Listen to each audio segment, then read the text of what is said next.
What's up, fight fans, and welcome to another episode of Premier MMA Insider. I'm your host. They call me Turtle. And if you caught the show yesterday, I had Maya Stewart on the show. She is going to be fighting for the vacant Premier MMA Championship 145-pound title on April 10th against my guest today, Cheyenne Hall. On yesterday's show, I said I was very excited about this fight, and it's true. This fight, a lot of people are excited about, and in a stacked fight card, this is the fight that I'm most excited to see. Both of these women, very deserving number one contenders. They had very exciting performances at Premier MMA Championship 15, and on April 10th, they will meet across the cage from each other and decide who the new champion is, because they will be the first ever featherweight female champion in Premier MMA Championship. So without further ado, guys, please help me in welcoming Cheyenne Hall to the show. Hi, Cheyenne. How you doing today? Yeah, I'm doing just fine. How are you? Good. I'm so happy you could join me today. I was really excited about interviewing you. And, this podcast thing is kind of a new experience. You're my second guest at this format. So we're going to get through this together. Okay. All right, that's fine. So as I was telling people, you just competed at Premier MMA Championship 15, first round knockout against Aruda. That had to feel really good. And then after that fight, you now find out that you're going to be fighting for the title. How's that feel? How's camp going? Oh, it's so exciting. I really enjoyed having just a short layoff after. Well, we all had a pretty long layoff with 2020, but it was good. It was good to have like a quick turnaround time. Kind of just kept things rolling, just kind of kept training. I took like maybe a week where I didn't go in, quite as much as I do, but then it was just right back into fight camp mode. So it kind of was easy to keep the train rolling. But I'm very excited to be fighting for the belt for sure.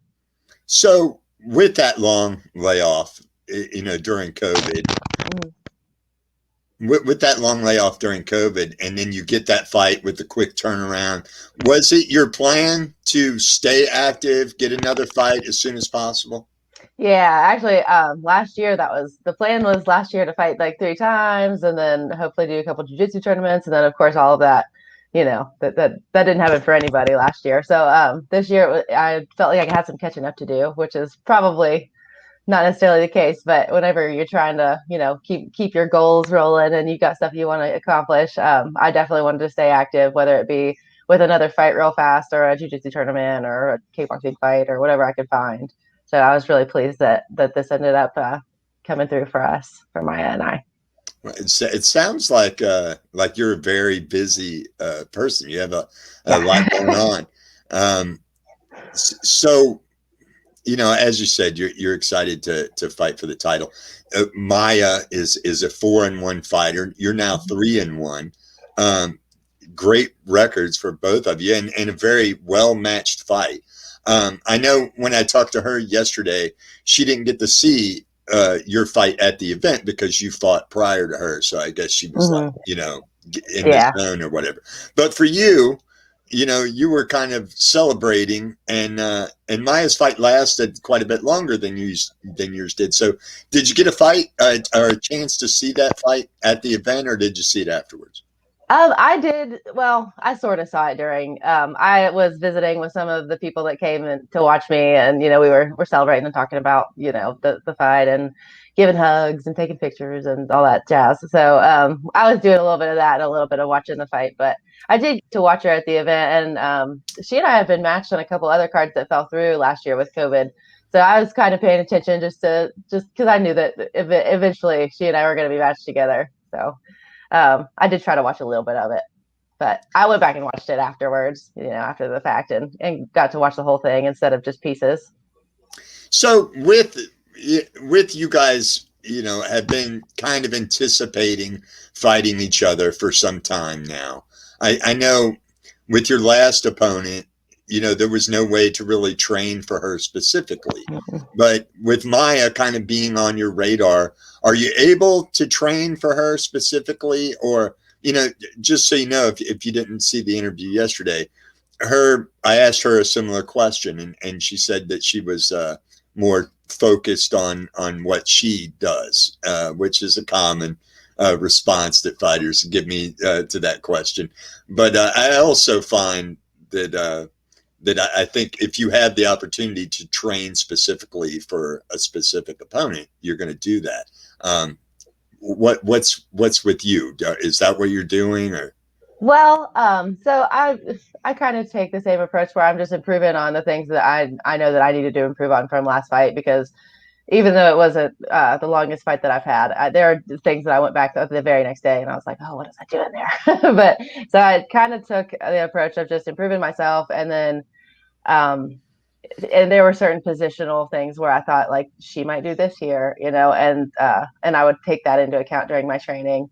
But I hesitate to train specifically for an opponent's style and make that the primary means, the primary thing I focus on during training, because especially as amateurs, we change so much from fight to fight. I mean, I know personally that I'm not the same fighter between any two fights. It seems like my style changes. I find more things to add. I find more things to take out, and I'm assuming that everybody else is kind of doing the same thing as we grow in our martial arts careers. So you train out of Ground Zero Fighting Systems in West Virginia. I just moved, actually. Oh, did you? Yeah. So where are you now? Tell us about that. I moved to Pittsburgh about 3 weeks ago, maybe a month ago. Yeah, I got a job up here, so I'm training out of the Mat Factory in Pittsburgh now, for now. But I did half my camp at Ground Zero. Right. So I did my whole last camp there. So how is that? I mean, so you've got what is arguably the biggest fight of your amateur career coming up in just about 2 weeks, and you've changed gyms, because of life. Mm-hmm. How is that? It's been pretty seamless. Yeah, it's been okay, because I knew some of the people up here beforehand. So, and I would cross train with some of these gyms in Pittsburgh. They've got some girls that I like to spar with. Actually, one of them I previously fought in a kickboxing match, so she's been really good for me to have. She's about the same size as me. So I've been coming up here to spar and to just cross train a little bit. I actually got that job at the end of last year, so I thought that maybe this move would happen. And so it wasn't like all brand new people or anything like that. I had made some connections and made some networking connections before I moved up here. So awesome. So it was, yeah. And everything with my old gym is on good terms. I still love all those guys. Those guys are great. Eli's fighting on this card too. Hopefully you get a chance to talk to him, because he's great. He was my striking coach there. So it's been a roller coaster, but. Are you guys traveling, making the trip together, or no? No, I don't think so, because we're coming from two different places now. Because I looked at and I'm not sure he'll go down quite as early as me. I'm thinking about going down Wednesday. I'm not sure. Yeah, I don't think Billy Donovan was aware of that either, because we were talking and we kind of thought you guys were in the same gym, coming from the same place. We were. We're still friends. So your last fight, I'm going to go back to that, because I was cage side for that fight. I called that fight, and whenever you're doing commentary on a pay-per-view for a fight and you get a knockout such as you got, it's a very exciting thing. Not just for the fans, but for a guy like me, it was very exciting. Your punches leading up to the knockout were very clean and crisp. Like I almost felt sorry for your opponent because they looked pretty brutal. You clearly were very excited by the win. It was a great performance. I mean, as a fighter, you can't want a better victory than a better finish than the one you had. What was that kind of the plan going into that fight was to try to get the quick knockout, or did you just see the opportunity and seized it?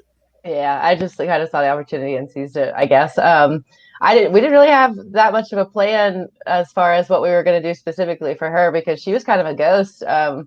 She was a debut and she didn't have any like social media or anything that I could find about like her jiu-jitsu and stuff. So it was hard to prepare for her. I didn't know what to expect, but she was definitely tough. And there was the first right hand that I hit her with that kind of rocked her. And I was like, I, I just thought that like, oh, if I can do that one more time, I think I can finish this. But yeah, it wasn't really a plan before that moment, I guess. She was very tough though, because Very like I tough. said, Yeah. your She punches kept coming were forward too. clean. Yeah, your Yeah. punches were clean. So I thought she was rocked, and then yet she was still in the game, She was still still coming coming forward. forward. Yeah. And It was impressive.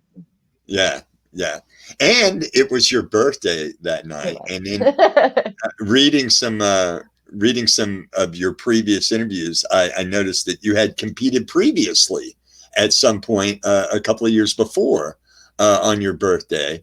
That's dedication, man. You know, because you booked these fights a considerable time in advance, so you knew you were going to fight on your birthday.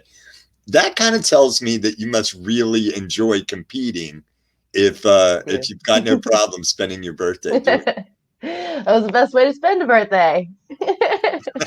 I still got cake afterwards, you know? It got to be like win cake and birthday cake. So it takes it extra good. Yeah, and I think that shows confidence as a fighter too, because you know you're going to want to celebrate Yeah. afterwards, and you know if you come up short, that kind of puts a damper on the birthday. It So you have to be very confident going in that I'm definitely going to win this fight, and then we're going to does. go, you know, hang on the birthday stuff. That's true. So you know you're making the trip from well now Pittsburgh, but you were making the trip from West Virginia to come in and compete with Premier. Um, what is the motivation there? Because I'm sure there's promotions there. What makes you want to make the trip to Cincinnati to compete with Premier MMA? So for a while, Pittsburgh's not been having very many cards. They weren't able to have any kind of a crowd, so there was no way for them to really make it profitable, I guess. So they hadn't been having any fights. Um, and the card or now they're gonna have one in May, but I don't know. They've had a hard time matching me up here. The past couple cards they've tried to put on. So I don't know. That's one thing, and then they've just not had fights, or they've not been able to put any on. And I like the rule set in Kentucky too. Pittsburgh's got those like no head kicks, no ground and pound until you've had like 3 amateur fights, and then your opponent also has to have 3 amateur fights. Um, so I think that the That's rules such a stupid rule. it's a really That's stupid rule. Yeah, it's really stupid. but West Virginia does have kind of a weird Well, athletic West commission. They're Virginia's got better relatively rules. new Yeah, as well, well. yeah, West Virginia's rules are a little bit better. I think you could do head kicks and I think you can do I think you can do almost everything in West Virginia rules. But Pittsburgh is or they've not put cards on in West Virginia in I don't know, a long time. Well, I in did. southern West Virginia they've got some but it's about 3.5 hours still away. So I mean it's still not really any closer. I didn't realize how much the amateur rules vary from athletic commission to athletic commission. I also think that that a lot of fans probably don't realize that. No, I probably not. I I announced for a show in Daytona Beach, Florida, one time, and I generally, when I do stuff like that, I hang out in the fighter meeting so that I can make sure I'm pronouncing everybody's names correctly and stuff. In Florida, you have a lot of Latino fighters, so I have to roll my R's a lot. That would be hard. But you know, so this referee was going over the rules for the amateurs, and they had a similar rule to the one you were talking about, where there was no ground and pound for amateur Like fighters, and they had to wear these shin shin guards. guards. Yep, they have to do it Uh, here too. It totally changes it everything. was so ridiculous. You would see somebody get a triangle and not be able to Just can't to get around bring the it shin in guards. because they Yeah. got these shin guards on, or a guy gets a full mount. It's for he's in full mount for 2 minutes, It doesn't matter. You Yeah, can't, it doesn't do matter. nothing with it, Yeah. So I agree with you. Kentucky does have better Yeah. I do rules. like y'all's rules. Well, we They're like fun. having you come down here to compete. I want to kind of get to know you because in looking at your profile and stuff, it's very interesting. What was it that made you? I mean, you seem to be very passionate, not just about mixed martial arts, but you're also competing in grappling tournaments and kickboxing. How long ago did you get into this, and what was the motivation to get into combat type of sports? Uh, it's been 5 years in April, I guess. So, I originally just like got into it because I was like, well, I want to learn how to defend myself for various reasons. And then I got into it because I like Muay Thai and I started doing kickboxing. And then somebody talked me into doing jujitsu. And jujitsu is such a steep learning curve at the beginning. I feel like no, it's really hard to know what you're doing in there. So I really hated it because I was bad at it. So I was like, well, I'm going to give myself like a month. And if I still hate it, then I will never come back to jujitsu. And here I am 5 years later. I'm still going to jujitsu. But I ended up really liking that. I competed in grappling. Um, and I'm just really competitive. I've been an athlete my whole life. So after I started competing in grappling tournaments, I was like, okay, I guess maybe I'll fight a person one day, maybe. And then it was just all a snowball effect from there. How was So, your first experience when you made your MMA debut? How was that for you? oh, that was such a fun fight. That was so fun. It was at the casino in Pittsburgh. So it was an outdoor venue in the middle of the summer, and it was right by on the riverfront. So people could pull up their boats and like watch our fight in this little, I guess it was like stadium seating. So you had to walk down through the crowd. It was really cool. Oh, that But sounds awesome. yeah, it was really fun. Um, but I guess that was the first time that I ever like got really punched in the face hard, because it's not the same as sparring. That's what I try to tell anybody that's going in there for their first time. It's like you can spar, but like these people are in here to make you better, and they're your friends and they're your buds, and afterwards you guys are gonna laugh and it's gonna be fine. But the first time somebody punched me in the face in the cage, I remember being like, "Oh, this is a different thing. This is we're fighting in here. This is real." But it was still fun. It was one of my favorite fights. I definitely was not as skilled as I am now, but but it was a blast. And even though I was wearing shin guards and we couldn't do ground and pound, I still had fun. Had you appear to be very comfortable in the cage when you're competing? Is that true, or is it still very No, nerve? pretty comfy. Yeah, I honestly, I the only time I really get nervous is before I agree to the fight. I have a moment of like, do I want to do this? Because then it's after you agree to do it, it's just like, okay, well, this is what I'm doing. I know that for the next like 6 to 8 weeks, however long, I'm giving up my life, I'm giving up all these things, and that's what I got to do. So, um, I don't really get too nervous. I don't know. I think a lot of that comes from doing sports my whole life too, and they weren't necessarily solo sports, except for gymnastics. I think I can attribute some of it to going out there and performing because that is one of those things where you go out there and it's just you, like it's only you on the balance beam. Nobody's out there helping you. Nobody's out. You can't like pass the ball to somebody for an assist. Like, so I think that does help. People that have done like wrestling and stuff, I think that will help them in the long run too if they want to go into fighting, just because of that, like uh the attention being on you under those lights. You know what I mean? Yeah, people tend to not call wrestling a martial art, but I think it is I think not only that, but I think it's the most dominant martial art in it's mixed so martial. hard. Yeah, and if you're a good wrestler, I mean, some of the greats, Khabib, Hmm. GSP, all of Hmm. those guys were just dominant wrestlers. Daniel Cormier, and if you can get a guy down and keep him down, Yeah. well, that seems to win fights. It's not the most exciting thing, but it's No, but very you want to dominating. win. Yeah. Yeah, it's very dominating. You are definitely seem like you just have a very very competitive spirit. Um, I do. so you know it goes without saying that you are an athlete. I had the the pleasure of being able to see you and Maya both compete. I have a lot. I'm a fan of both of you guys. I was impressed with both of your performances at I'm a Premier fan of her too. I think she's good. I think but they I'm really were excited very about it. different. They were very different performances for whatever reason.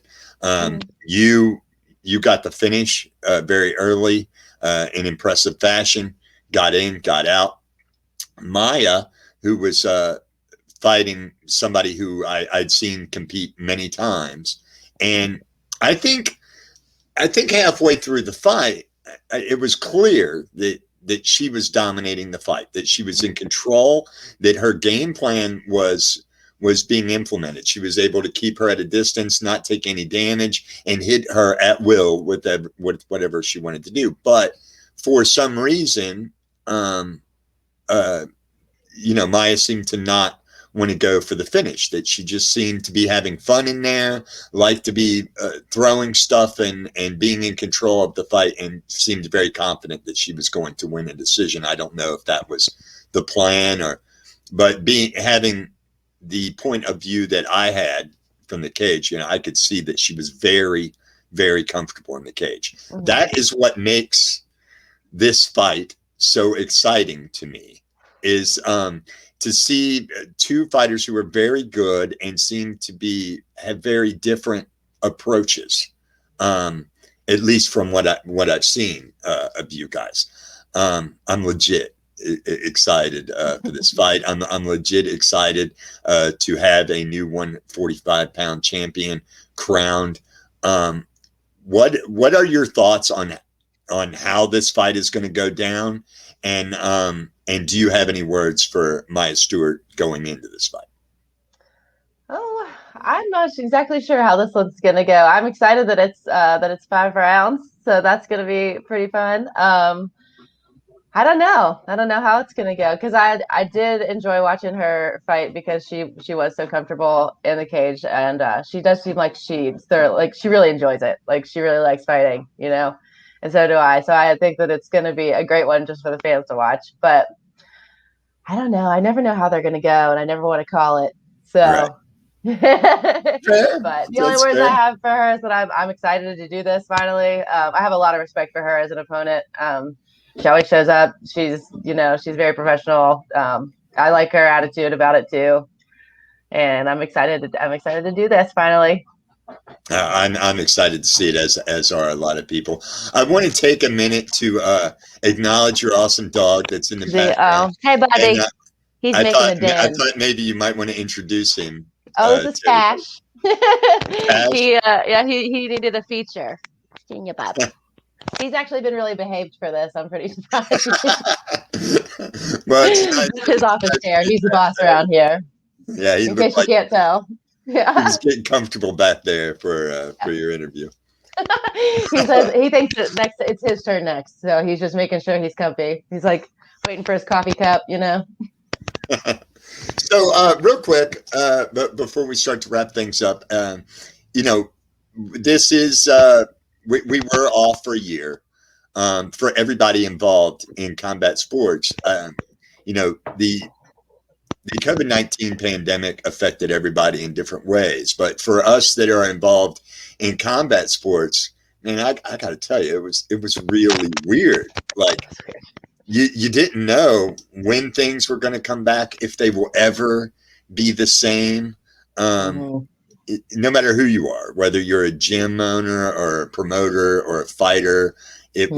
it was just strange for all of us. So now, even with this event, we were able to get the last one off with the COVID restrictions and the limited capacity, and it felt so good, to be back to doing things. I can't imagine how it is for you as a competitor, but it has to feel great to be in there. What a great way to kick off the year now, competing for a title. I don't really know where I was going with this, but I just kind of wanted to get your take on how it feels as a competitor to be back after an experience no other fighter, nobody Yeah. else has ever experienced what we just went through and are still going through to a degree. So how was that time off? What'd you do with it? Did you have to find new ways to train? Did Yeah. it drive you crazy? Like, how was that experience for you? So well, at first, all the gyms shut down. Ours stayed open for a bit, but then, they shut everybody's down. So I fortunately was able to. I had a friend who had like a garage gym set up, and we were able to get a few of us together and train in there some. And I was able to train at my house some, so that was fortunate for me. But man, it was tough because, well, one, you lose a lot of your timing because you're not able to really go live. You lose a lot of your conditioning because you're not able to go live. And I don't know, you just, with all the uncertainty, it was like, when are we going to be back to normal? And when we are back to normal, am I even going to be ready to fight in the next 3 months? Because I don't know. It was just very uncertain. So during that time, I was fortunate that I was able to train and I was able to kind of still stay active. I almost drove myself crazy one month. I was like, okay, well, this month I'm just going to run 100 miles, I guess. And I like so I ended up running like 112 miles in April or something because Wow. I had to do something to get out of the Yeah. house. And then in May, finally, we were able to get, at least I think we were able to get back into our gym a little bit in very small groups. So that was that was good. But man, it was really unfortunate because we were all in fight camp So mode back were then. you guys like rolling with masks on? Like I was No. wondering how does that work? Like No. they want everybody to wear masks and social distance. Like, how do you do that if you train jujitsu? Yeah, that's so dumb. You just, I mean, Like a there's rat really no. goes all the way up your face. No, we never did roll in masks. If we rolled, it was just kind of understood that like we're willing to take this chance. So Right. Right. yeah, As it should be in yeah. It's a risk versus benefit thing, and if you are willing to do the risk, that's fine. I ended up I got COVID in November, and I was oh, fine. oh, I had no idea. So how was that for you? I had no idea I had it. I had no clue. Right. I got tested because a friend of mine that I had been in contact with they said they were positive, and then somebody from one of the gyms where I trained at, he was positive. So I went and got tested, and the day that I got tested, I lost my sense of smell and taste. But that's really all I had. I had like a little bit of stuffy nose, and then I lost my taste and smell. So Mm. that was kind of stinky. Well, But yeah, you're an athlete. You're yeah, in it great wasn't. shape. You're young. I was very You know. fortunate that that's all that I had. So So April 10th, it was um, tenth. April 10th works out for you. You walk away the new and very first featherweight champion for Premier MMA Championship. Where do you go from there? Because when I talked to Maya yesterday, she clearly had aspirations of being a professional fighter down the road. Um, and I don't want to assume that you have those same aspirations, but I I think for sure that you do. Right? Yeah. Yeah, I do. I'm not exactly sure when. I don't exactly have a Right. time set on it. I'm never gonna feel ready, right? But I would like to get at least one or two more amateur fights. Um, I would like to maybe advance in jiu-jitsu a little bit more before I turn pro. But that's on the horizon. Yeah, that's definitely Yeah, on I the think it's horizon. important as an amateur to try to experience as many Yeah. things as you can as an amateur before you go pro. This one on April 10th will be a new experience for you. It'll be your first Hmm. 5 round fight. Yeah. It may or may not be a step up in competition, but it is a championship level fight. And Hmm. I always think those kinds of things are important. I spoke to Maya a little bit about her loss because she has one loss on her record. You also have one loss on your record that, I did not see that fight. How was that experience for you? As, I'm sure it was disappointing, but what did you take away from that fight? I have no idea how it even went down, Um, Cheyenne. it, I think it was a split decision, Oh, or I think it was a split decision or a unanimous decision. It was a decision, but it was on the very first Cowboy Fight Series card versus Becca Evans. She was a very she was a very experienced opponent. It was a very close fight. Um, there were a few things in that fight that I thought I could have capitalized on looking back, and that I maybe should have trained more. But I I beat myself up over that loss whenever it happened. But looking back on it, it's not that big of a deal. When I turn pro, nobody's going to care about my amateur record, and I think that going back, if I fought that girl again today, I would win. That's Not a good. question. Yeah, And you no question in my probably, mind. but it's good to know what that feels like Yeah, as an amateur rather than knowing what it feels like as a pro. It can be a motivator to never want to feel that yeah. again.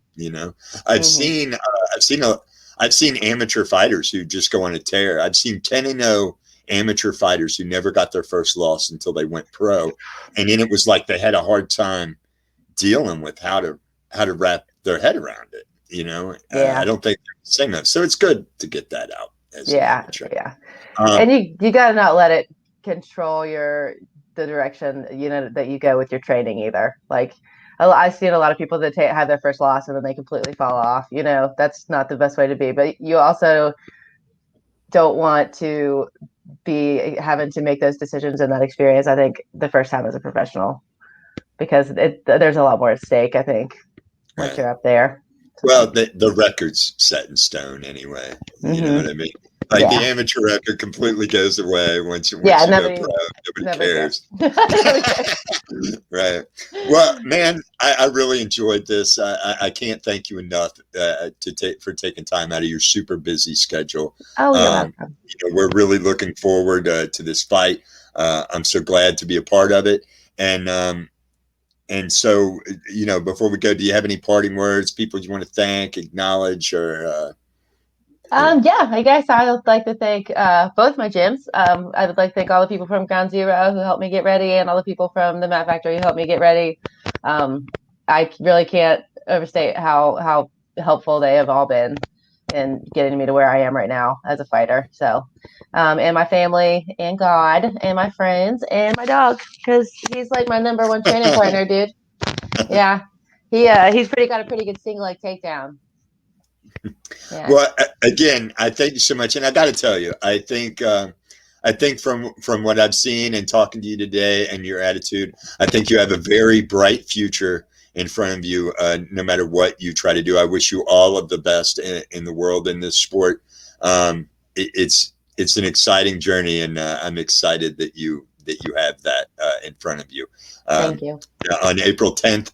Best of luck to you. I will see you in the cage. And until then, we'll see you, Cheyenne. Thank you. Bye. Cheyenne Hall, everybody. And what a great interview. Very exciting fighter there. And she was a very busy person, as you can tell. So I'm glad she took the time to come on the show. So her and Maya Stewart going at it April 10th at the Hit Sports Complex for the vacant Premier MMA Championship featherweight title. As I was telling you guys yesterday, due to COVID restrictions, we're going to be at about 50% capacity. So I don't know if there's any tickets still available. This event will sell out. You can check now at cincyfights.com and see if any tickets are available. But if not, you can watch the fight live starting at 7:30 p.m. on combatsportsnow.com via pay-per-view with your friends and family at home. And all you guys in West Virginia and Pittsburgh that are going to be cheering on Cheyenne and can't make the trip to Cincinnati, that's the way you can do it. I'll be doing commentary on the pay-per-view. So I hope I make it fun for you guys.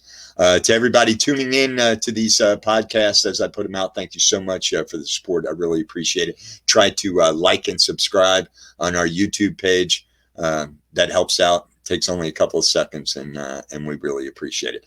I'll be the next video probably be up in about 48 hours, and I'm going to try to interview as many fighters as I can on the card. I'm trying to get guys from different gyms. We have a lot of elite gyms across the Midwest that compete, and I'm trying to be fair to all of the gyms who put fighters on our fight cards. So I'm trying to book these fights accordingly. If you are a fighter that's fighting on April 10th and you're interested in coming on the podcast, hit me up on Facebook. I'm Rob Turtle Whitson on Facebook. Hit me up in there, or hit me up on the Premier MMA group page, and we'll see what we can do. Get it done. Thanks, you guys, for the support. Thanks, Cheyenne Hall, for the interview today. I really enjoyed it.